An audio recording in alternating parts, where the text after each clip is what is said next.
Have you ever sat down to ask yourself, what are you feeding your mind? 14 years ago, I wrote the quote, "What you feed your mind leads your life," while I was on my journey of self discovery.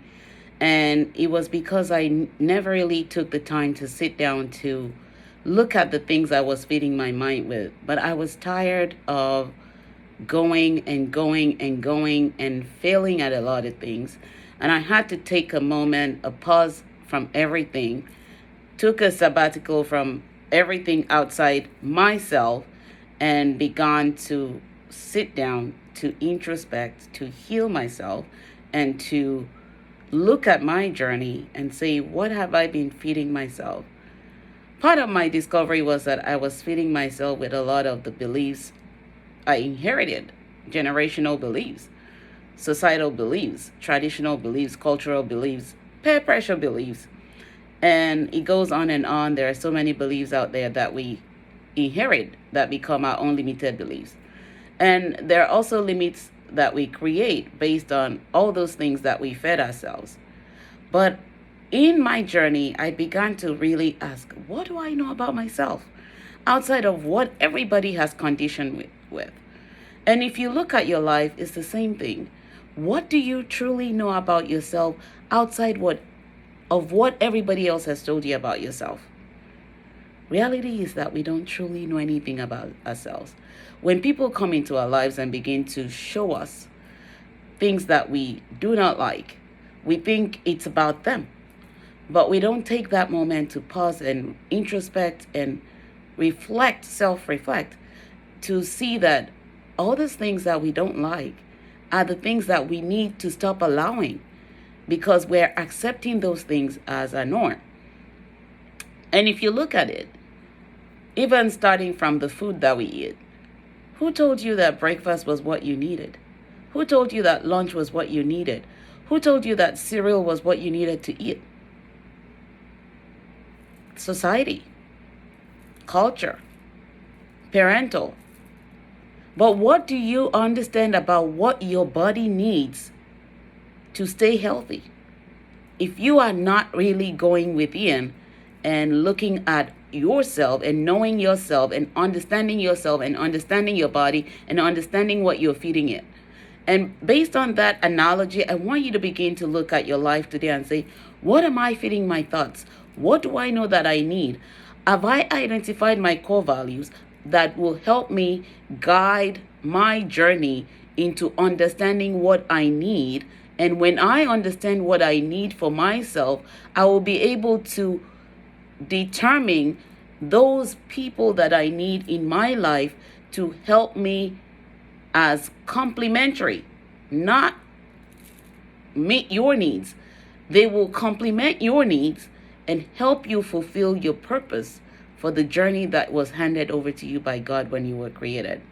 Reality is that if we don't do this, we will never really understand what we're feeding ourselves. And it's very easy to trauma bond. It's very easy to shift from our journey into somebody else's journey. That's the reason I also wrote the quote in my book, Love, Sex, Lies, and Reality. Your journey is yours and yours alone. Some will steal from it. Some will take parts of it and make it their own. But it is your journey. And as long as you own your journey and you own your life, you will realize that once you're taking charge of your journey and you're owning it, you make your journey so beautiful. And at the end of the day, you realize that you alone can fulfill that journey. You alone can fulfill that purpose. Your purpose was handed to you by God, not anybody else. Yes, we need people in our journey. We need people along the way, but we have to be the one determining those that we bring along. I also shared with you in my book, Beyond Being Single, A State for the Fragile Heart, because we're all fragile.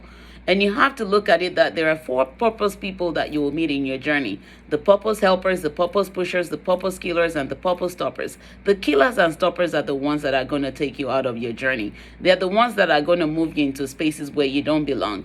The pushers are the ones that you will think that they're your enemies, but they keep pushing you to keep going. And the helpers are the ones that will hold you by the hand and guide you into where you need to go. Some of those purpose helpers are the coaches that you meet in your journey. But you have to still own the journey, and you own the purpose, and you keep going. And it's all based on what you're feeding your mind and leading your life. That's a quote from my book on Becoming Restored. And when you look at it and you say, this journey is mine, this journey I have to own. Yes, I will meet all these purpose people in my life, but how am I evaluating what I'm feeding myself? How am I evaluating what is leading my life? How am I taking those habits that are unhealthy and turning them into a lifestyle? I've also written a quote about that. You have to understand that your patterns, because your habit becomes patterns, your patterns become your lifestyle. But you have to evaluate what you're allowing, because what you allow is what will continue, and what will continue is what will also determine the course of your journey in life. So today I want you to sit down with yourself and ask yourself, what is leading my life? How am I feeding myself, and what am I feeding myself with that is helping me maintain the course of my journey?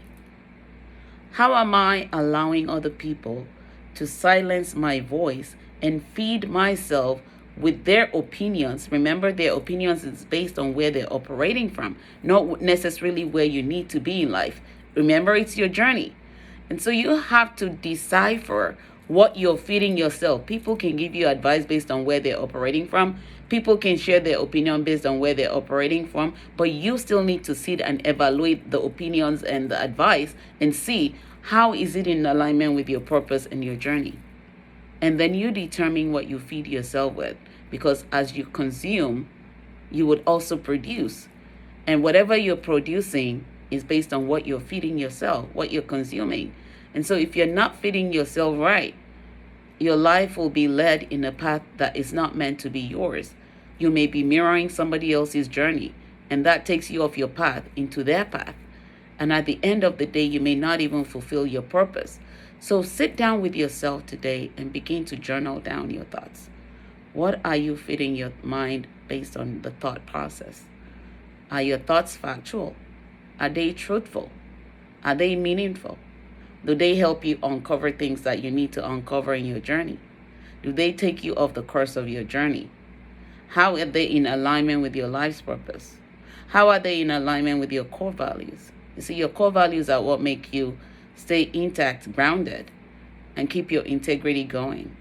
But when you start to lose your integrity and you start to becoming disloyal to yourself, then you have fallen off the course of your journey.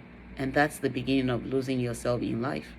So take a pause today and begin to evaluate your life. If you need support, I'm here to support you.